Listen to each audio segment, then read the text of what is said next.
The ACLU has been active in the area of expanding rights and liberties and freedom for LGBT people for decades now. In fact, the ACLU filed the first suit seeking the freedom to marry for a gay couple back in the 1960s. So this is work that we have been doing for a long time.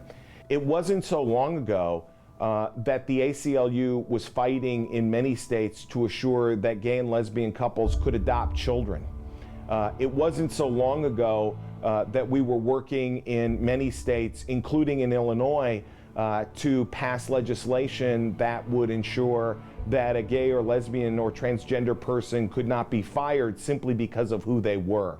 That we were working for basic access to public accommodations, for people to be able to go to a doctor or to go to a dentist or to stay in a hotel or to rent property that was available to everyone, and they were denied simply because they were gay and lesbian. For years, we worked on relationship recognition, that is, assuring that people who were gay or lesbian had the freedom to marry the person that they loved.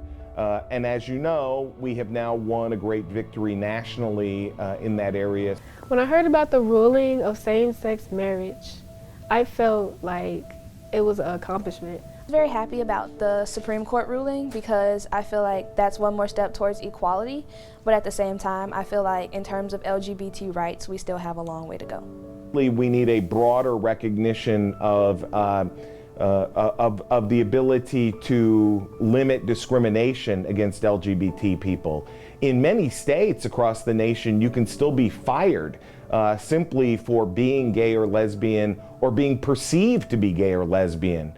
The discrimination against people who are transgender or transgender individuals is horrific, with all kinds of terrible and difficult outcomes.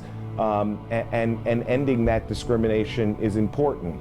I still feel like people shouldn't call it gay marriage, it's just marriage. People are getting married the same way, straight people do.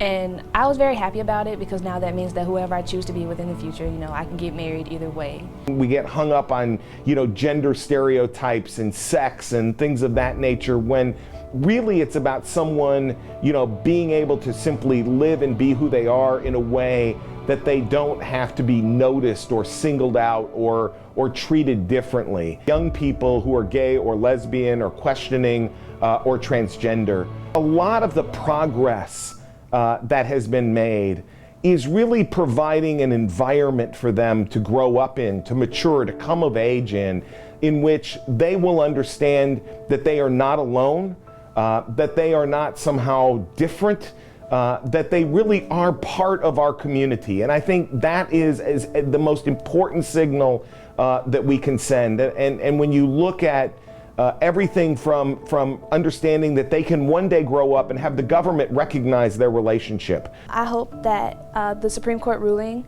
will make youth more confident in who they are because, you don't have as many restrictions now. So it's like, I have the law behind me and I can go on and I can choose to be happy about myself and who I am. We shouldn't get hung up on stereotypes or fears that keep us from giving folks full access to the things they need to live their life and just to live and be who they are. People are very good at covering up their feelings. I mean, I'm very good at covering up mine.